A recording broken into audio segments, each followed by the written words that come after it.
এই মাহফিল গত বছর ছিল, হয়নি, হতে দেয়নি। কি ঠিক কিনা? 25 অক্টোবর ছিল, হতে দেয়নি। কেন? অন্য ধর্মের ধর্মীয় অনুষ্ঠান আর আমার ধর্মের ধর্মীয় অনুষ্ঠান হবে না, বোঝেন না? তাহলে কি অন্য ধর্মের ধর্মীয় অনুষ্ঠান যে কদিন থাকবে সে কদিন নামাজও হবে না? সম্মানিত ভাইয়েরা, কোরআন মানে হচ্ছে বহুল পঠিত, সবচেয়ে বেশি পড়া হয় যেটা। কোরআন 24 ঘন্টা, প্রত্যেকটা সেকেন্ড কোরআনের তেলাওয়াত পৃথিবীতে আছে না নাই? আসতে বলবেন না, আছে না নাই? ফুলানুন এর ওজনে এসেছে, বহুল পঠিত।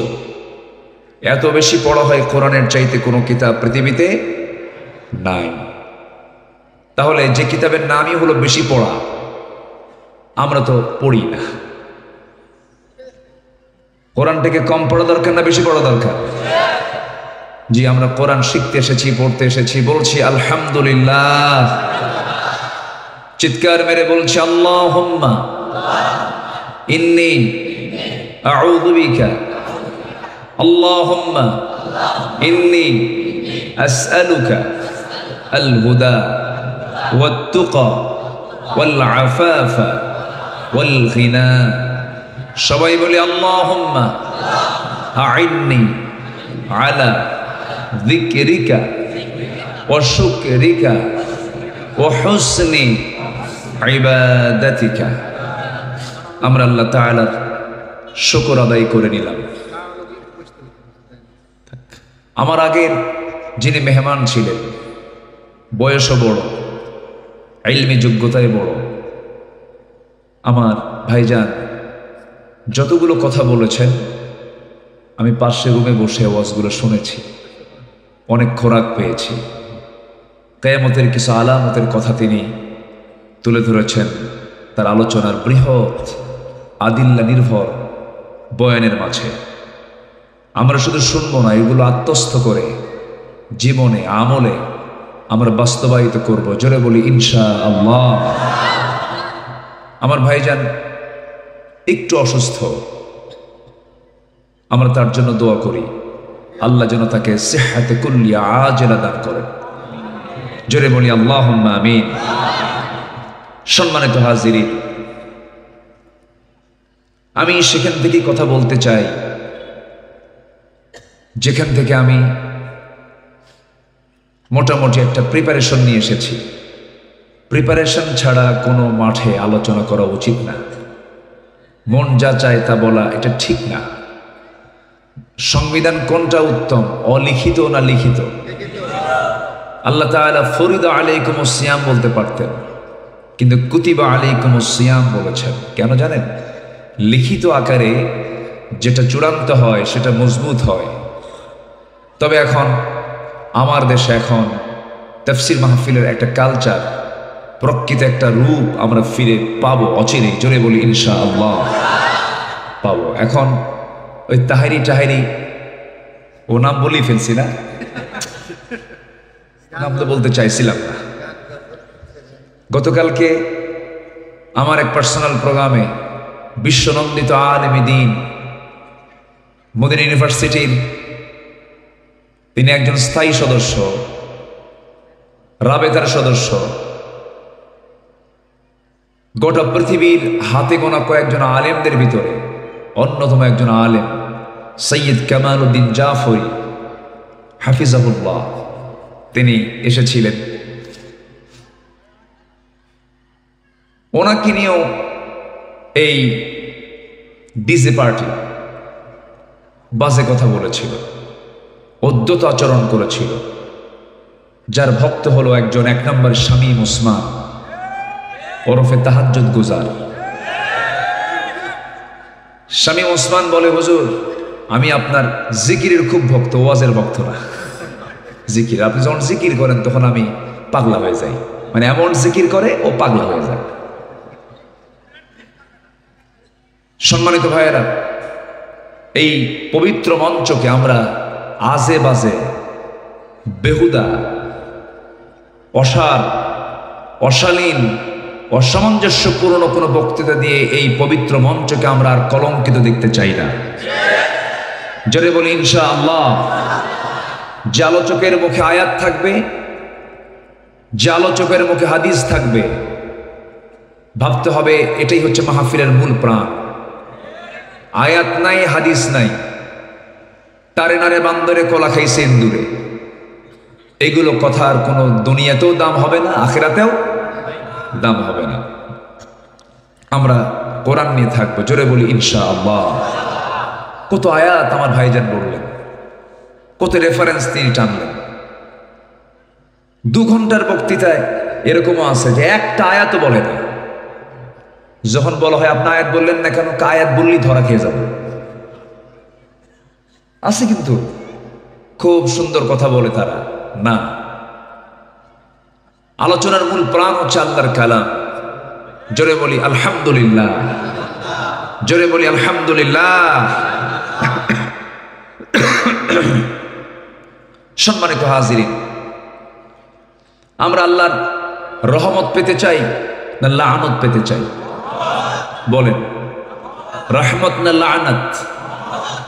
রহমত কাদের উপর আর লাআনত কাদের উপর, এটার বিস্তারিত কথা আল্লাহ তাআলা কোরআনের বিভিন্ন জায়গায় বলেছেন। আজকে শিখে যাব আল্লাহর লানত প্রাপ্ত বান্দা কারা। আল্লাহর লানত প্রাপ্ত বান্দা কারা? 10 শ্রেণী। বলেন কয় শ্রেণী? বলেন। এটাও আউট করে দিলাম, একটা একটা করে বলবো। তো আমি পয়েন্ট আউট করলাম, একটা একটা করে বলবো আমরা। জোরে বলি ইনশাআল্লাহ। সেই লানতের কাজগুলো যদি না করি, তাহলে আমরা আল্লাহর পক্ষ থেকে লানত না পেলে কি পাবো? রহমত পাবো, রহমত পাবো। দাঁড়িয়ে আছে, থাকুক না, কোনো সমস্যা কি?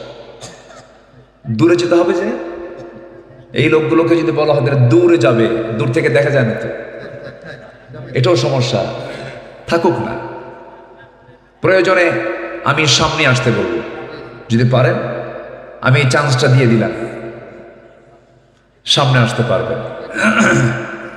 সামনের কাতার পূরণ করুন, কাতার সোজা করুন। আচ্ছা, আমার দিকে এখন তাকান। আমরা আল্লাহর গজব পেতে চাই না রহমত পেতে চাই? লানাত পেতে চাই না রহমত পেতে চাই? রহমত। রহমত ছাড়া, আল্লাহর দয়া ছাড়া কেউ কি নাজাত পাবে? লাইয়ানজু আহাদুম মিনকুম, কেউ নাজাত পাবে না। আনতা ইয়া রাসূলুল্লাহ, আমিও নাজাত পাবো না। ইল্লা আইয়াতাগাম্মাদানি আল্লাহ, কিন্তু আল্লাহ তাআলা আমার উপরে রহমতের চাদর দিয়ে আবৃত রাখবেন, আল্লাহ আমাকে মাফ করে দিবেন। তাহলে সবার আগে কার রহমত দরকার? আসতে বলবেন না, কার রহমত দরকার? তাহলে লানত থেকে বাঁচতে হবে। সেই লানত প্রাপ্ত বান্দাগুলো কারা? নাম্বার 1 হলো জমিনে যারা বিপর্যয় সৃষ্টি করবে, সাথে আত্মীয়তার বন্ধন যারা ছিন্ন করবে। জমিনে বিপর্যয় সৃষ্টিকারী কোনো মানুষ বাংলার জমিনে নাই। আসতে বলে আছে? যারা বিপর্যয় সৃষ্টি করেছে, ফাসাদ করেছে, তারা কোথায় আজকে? দেখছেন, ও আজকে শুধু আমি পারি। কি সুন্দর করে বলে ফেললো সব, কি করেনি তারা।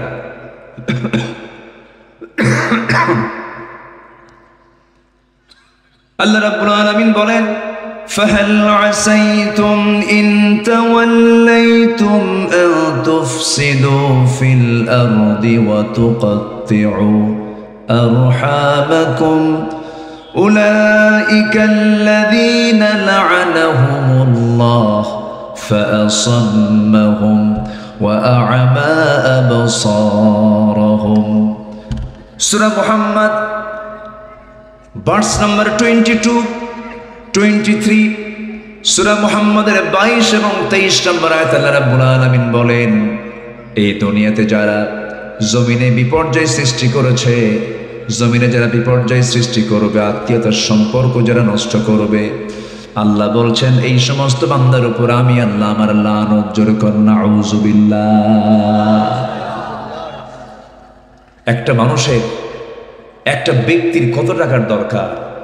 হলমার্ক, শেয়ার বাজার, সব কেলেঙ্কারি, সব কিছু, ব্যাংক লুটপাট, সব দখল করে ফেললো। লাভটা হলো কি বলেন তো? শেষে দাড়ি কেটেও বাঁচার চেষ্টা করে পারলো না।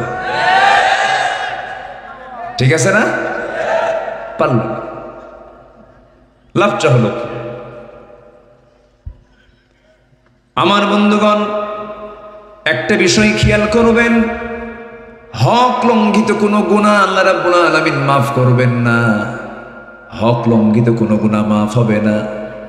আউয়ালু মা ইউকদা বাইনান নাস ইয়াউমাল কিয়ামাতি আদ-দিমা।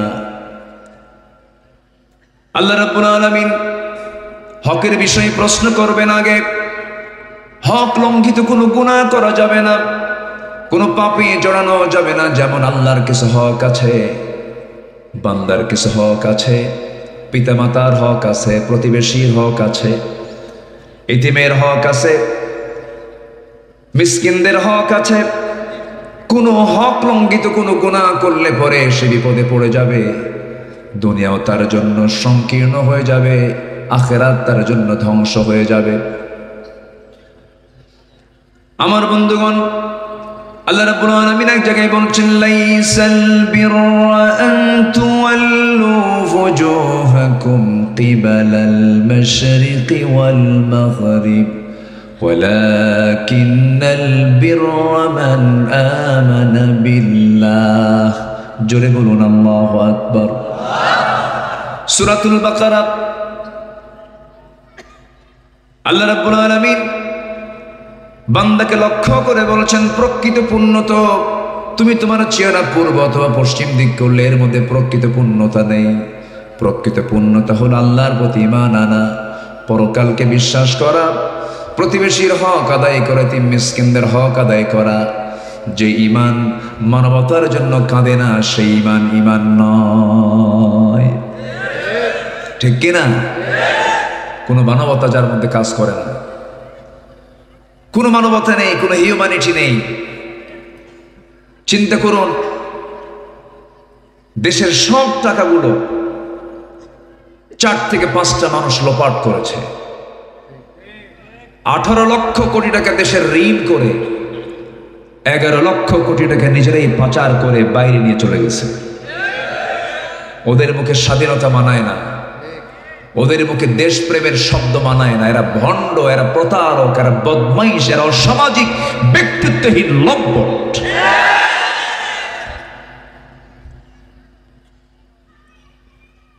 লাভ হলো কি? কিছুই তো লাভ হলো না। বাঁচার জন্য মুখের দাড়ি কাটলো, পাজামা খুলে লুঙ্গি পরলো, মাথার চুল ছিল সাদা কালো বানালো, বন্দুকে নিয়ে নৌকায় চলল। নৌকার ফেলল না, কোস্টগার্ড ধরে ফেলল। কোস্টগার্ড ধরে আইনমন্ত্রীকে নিয়ে চলে যাচ্ছে। একজনকে পেয়েছে, একজনকে মনে করছে একজনই আছে এখানে। আইনমন্ত্রীকে নিয়ে চলে যাচ্ছে। আইনমন্ত্রীকে, আমার একা নাও কেন? আরো তো আছে এখানে, আমি কি একা আসছি? আরেকজন আছে। কই কই যে বসে আছে? কি চিনি না তো? চিনবেন কেমনে? ও তো তরকারি বিক্রেতা হয়ে বসে আছে, চেনে না। পরে আইনমন্ত্রী বলতেছে, ভালো করে দেখো কে এটা। কোটাই দরবেশ। ধরো, এখান থেকে একটা শিক্ষা আমার পেলাম, সেটা হলো জালিম জালিমকেও ছাড়ে না। ঠিক কিনা? কিন্তু কোন ইমানদার আরেকজন ইমানদার ভাইয়ের বিপদ আসুক চাবে না। প্রয়োজনে জীবন দেবে ইমানদার ভাইয়ের জন্য, কিন্তু প্রকাশ করবে না তার কোনো ক্ষতি হোক। এটা হচ্ছে ইমানদারের লক্ষ্য। সম্মানিত ভাইয়েরা, বিপর্যয় সৃষ্টি করলে লানত, বিপর্যয় সৃষ্টি করলে কি হয়? লানত হয়। আমার এই 2 কান সাক্ষী বলেছিল, এই দেশের মানুষের আমি হায়াত বাড়াইয়া দিছি। যেরকম নাউজুবিল্লাহ বলছিল না, এদেশের মানুষ আমি হায়াত বাড়িয়েছি, এদের আয়ু বেড়েছে, আমার সরকার এই উন্নয়ন করে মানুষের হায়াত বাড়ায় দিছে। চিন্তা করেন 2021 ভিশন 2021 থেকে 41 পর্যন্ত ভিশন দিয়া মালাকুল মউতকে বলল তুই থাক, আসবি না। কিন্তু কোন দিক দিয়ে কি হয়ে গেল, টাইম পেলেন মাত্র 45 মিনিট। আসতে কোন কেন? কার লানত? আসতে বলবেন না, কার লানত? কিয়ামত কখন হবে? যখন জালিম অত্যাচারের মূর্খরা চেয়ারে বসবে আর জ্ঞানী মানুষ যখন পালাতে থাকবে। সম্মানিত বন্ধুগণ, আমরা ভাববো না এটা বিজয়। আমরা সেই দিনই বিজয় মনে করব যেদিন আমরা দেখতে পাবো এই দেশের পূর্ব আকাশে ইসলামের রক্তিম সূর্য উদিত হয়েছে। এদেশের ক্যান্টনমেন্ট, সচিবালয়, ক্যাবিনেট, সংসদ, বঙ্গভবন, গণভবন, প্রশাসনিক প্রত্যেকটি সেক্টরে যেদিন দেখতে পাবো কোরআনের প্রত্যেকটা আয়াত দিয়ে প্রত্যেকটা সেক্টর পরিচালিত হচ্ছে, সেই দিন হবে আমাদের প্রকৃতি বিজয়, ঠিক কিনা? সেই বিজয় আসেন সবাইকে চান? কারা কারা চান?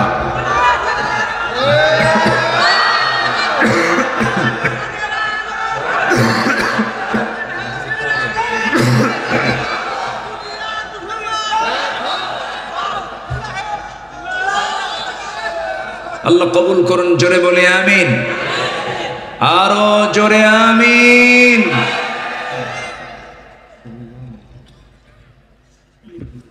কষ্ট পাচ্ছেন নাকি আপনারা? আলোচনা চালাই? কোনো অসুবিধা, কোনো সমস্যা? জোরে বলি ইনশাআল্লাহ। শুনুন, বিগত 16 বছর একটা দিনের জন্য হক কথা বলা বন্ধ রাখি নাই। এখন তো প্রশ্নই আসে না। জেলও খাটছি তো, কোনো কারণ ছিল না। 2018 সালে ধরে নিয়ে চলে গেল, তো জেলখানায় ঢুকলাম। এক মুরব্বীর বয়স হলো 85 বছর। আমার লম্বা একখান সালাম দিয়ে, হুজুর আপনি জেলখানায় ঢোকাতে আমি খুব খুশি হয়েছি। আমি বললাম খুশির কারণ কি? বলে হুজুর ওয়াজ শুনে অনেক দূর থেকে মুসাফাও করতে পারি না, এত সুন্দর কাছে চলে আসছেন, দেখা হবে, কাছে শুনবো, ওয়াজ শুনবো, কত মজা। থাকেন, জেলখানায় থাকেন। সম্মানিত বন্ধুগণ, 85 বছরের বয়সের সেই বুড়ো মানুষের নামে মামলা দিয়েছে হলো বিস্ফোরক মামলা। মানে 85-90 বছরের মানুষ ককটেল মারছে, বুঝেন নাই? হাতের ফিটনেস কি না, হাত চলে না, ককটেল মারছে। এগুলো কি রহমতের কাজ না ফাসাদ সৃষ্টি করার কাজ? যারা এগুলো করেছে, করবে, তাদের উপরে কাল লানত। লানত কি পড়ছে? মাত্র 45 মিনিট। যুবকরা শোনো, মাহফিলে যুবকরাই বেশি এখন, লক্ষণ ভালো। ভাবছিলাম কি জানেন, যুবকরা মনে হয় ডিভাইস টিভাইস পায়া গেমস টেমস খেলে, তারপরে এগুলো সবাই এগুলোর গভীরে মনে ডুবে গেছে, মনে হয় এদিকে কোনো তাল নাই, কিন্তু জাতে মাতাল, তালে ঠিক। 16 বছর কোনো বুড়ারা কেউ কিছু করতে পারেনি। যুবকরা মাঠে নেমেছে, 45 মিনিট সময় দিয়ে দেশ ছাড়া করেছে যুবকরা। আরেকবার জাগতে হবে তোমাদের, সেটা হলো কোন আইন মানি না আল্লাহর আইন ছাড়া, ঠিক কিনা? যুবকরা তোমরাই পারবে, কিন্তু তোমার চরিত্রটাকে আগে সুন্দর করতে হবে। পৃথিবী গড়তে হলে আগে নিজকে গড়তে হবে। গার্লস স্কুলের সামনে যাই ইতিমের মতো শীত হয়ে পড়ে থাকলে হবে না, নোংরামি করা যাবে না। চারিত্রিক সৌন্দর্য মজবুত করতে হবে। হাজারো নফল নামাজ, হাজারো নফল জিকির তোমার বাদ পড়েছে, সমস্যা নাই, উন্নত চরিত্র নিয়ে আল্লাহর সামনে হাজির হও, হুসনে খুলকের ওজন সবচেয়ে ভারী হয়ে জান্নাতে চলে যাবে। উন্নত চরিত্রের দাম অনেক। সামান্য উন্নত চরিত্র তুমি যদি গঠন করতে পারো, হাজার রাতের তাহাজ্জুদের চাইতে তোমার উন্নত চরিত্রের দাম আমার আল্লাহর কাছে অনেক বেশি। কোন মহিলা তোমাকে প্রস্তাব করেছে, তুমি বলে ফেলবে ইন্নী আখাফুল্লাহ, আল্লাহ বলবেন তুই আমার মুজাহিদ। আল্লাহু আকবার বল। কষ্ট হচ্ছে মনে হয় যুবকরা, না?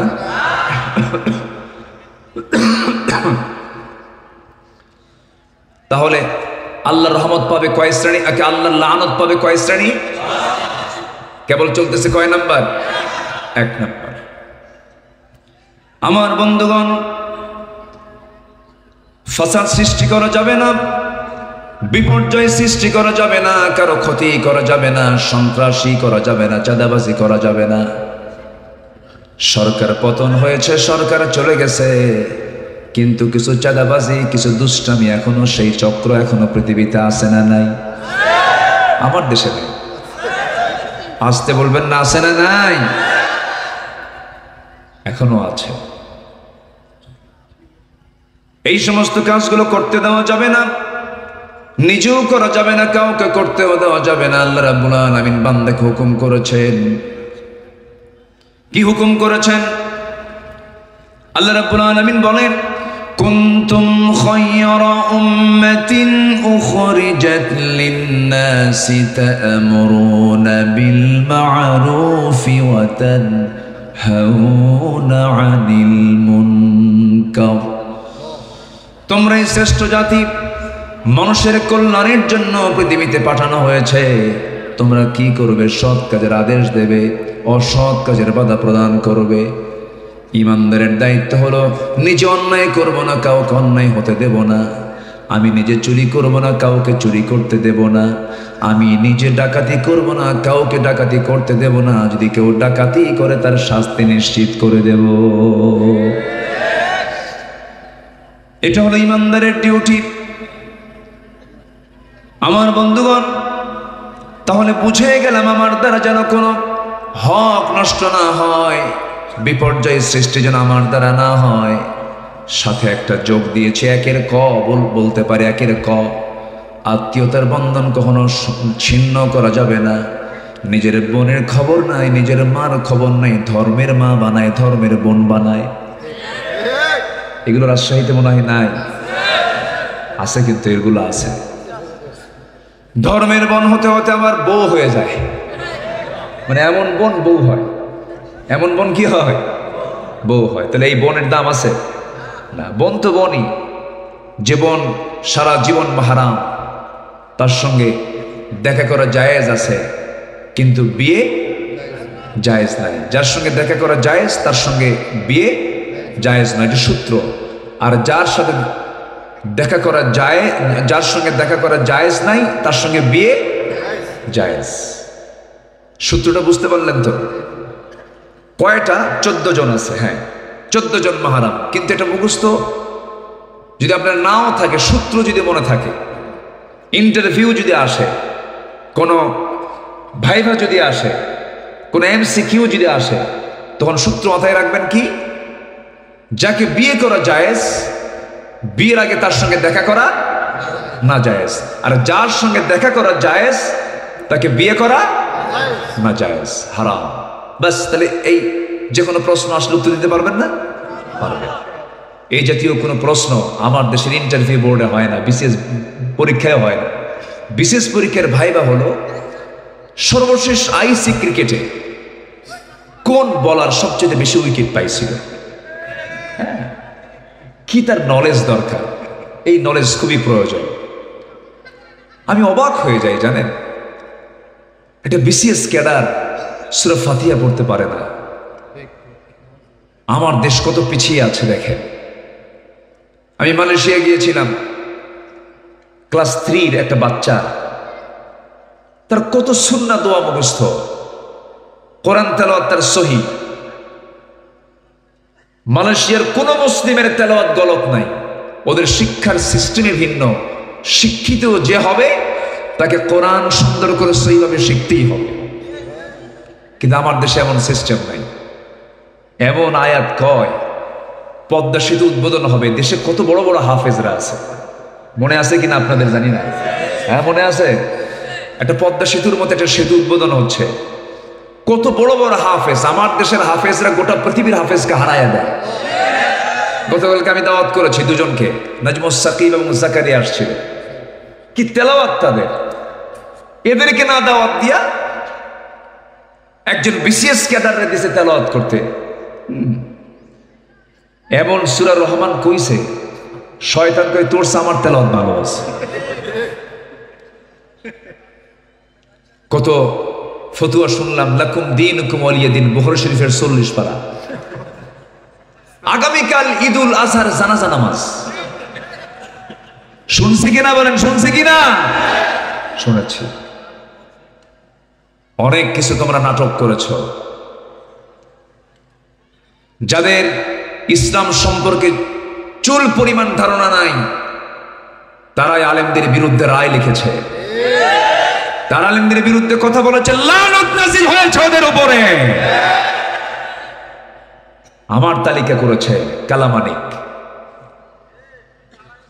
116 জন আলেমের তালিকা করেছিল 2 বছর আগে, এর মধ্যে আমার নামটা ঢুকাইছে। কোনোদিন দেখা হয়নি, চিনল যে কেমন আমি বুঝলাম না। এই কালামানিকের চেহারার মধ্যে কোনো হাসি নাই, হাসে না, কিন্তু কোনো হাসিই নাই। যারা হাসে না তাদের বউরা যে কেমনে কিভাবে সংসার করে আমার বুঝে আসে না। বউরা হয়তো মনে মনে বদ্ধ করে এ মরবে কোন দিন, কি আসে না নাই, আসে না নাই। আচ্ছা, যার মুখে হাসি নাই সে তো মানুষই না। আমার নবীর চেহারা ছিল হাস্যজ্জ্বল চাঁদের মতো উজ্জ্বল, পেটে খাবার নাই কিন্তু বুকটা হাসি দিয়ে ভরা। ক্ষুধার্ত সাহাবীরা বলতেন, ইয়া রাসূলুল্লাহ, 2 দিন ধরে 3 দিন ধরে না খাওয়া আছি, কিন্তু আপনার চেহারার দিকে একটা বার যদি নজর দেয় আমাদের ক্ষুধা নিবারণ হয়ে যায়। যদি কাউকে কিছু না দিতে পারেন মুস্কে একটা হাসি দিবেন, এটা আপনার জন্য সাদগা। যদি কাউকে কিছু না দিতে পারেন সুন্দর করে মুসাফা করে আলিঙ্গন করে সুন্দর করে কপালে একখান চুমো দিয়ে দিবেন, এটা আপনার জন্য সাদগা হয়ে যাবে। ইমানদারের ব্যবহার হবে পৃথিবীর সেরা ব্যবহার। ইমানদারের ব্যবহার কখনো খারাপ হবে না। ইমানদারের রুচিবোধ হবে পৃথিবীর শ্রেষ্ঠ রুচি। ইমানদারের সমস্ত আচরণগুলো হবে উন্নত মানের আচরণ হবে, যা রাসূল শিখিয়ে দিয়েছেন। আমার নবীর পকেটের মধ্যে 3টা জিনিস থাকতো। গায়ের দুর্গন্ধ কারো গায়ে লাগলে, কারো নাকে লাগলে যেন খারাপ না লাগে, রাসূল ঘন ঘন আতর লাগাতেন। কথা বলতে নিয়ে মুখের গন্ধ যেন কারো নাকে না লাগে, সর্বক্ষণ তিনি মেসওয়াক করেছেন। মাথার চুল যেন এলোমেলো না হয়ে, চুলগুলো যেন না পড়ে, অন্যের ক্ষতি না হয়ে, যেন রাসূল পকেটের মধ্যে সবসময় চিরুনি রেখেছেন। আল্লাহু আকবার বলুন। ইসলাম কত সুন্দর। কিন্তু আজকে সেই নবীর উম্মত পকেটের মধ্যে চিরুনি নাই, পকেটের মধ্যে আতর নাই, পকেটের মধ্যে চিরুনি, তারপর আতর এবং মেসওয়াক নাই। 3টাই কত সুন্দর, 3টা জিনিস রাসূল পকেটে রেখেছেন। কিন্তু সেই উম্মতে মুহাম্মাদের পকেটের মধ্যে কিচ্ছু না থাকলে তাকে বিড়ি কি থাকে। মনে খুব রাগ করতেছেন আপনারা, রাগ করতেছেন না তো? হাই রে টান, মানে প্রতি টানে তৃপ্তি আনে।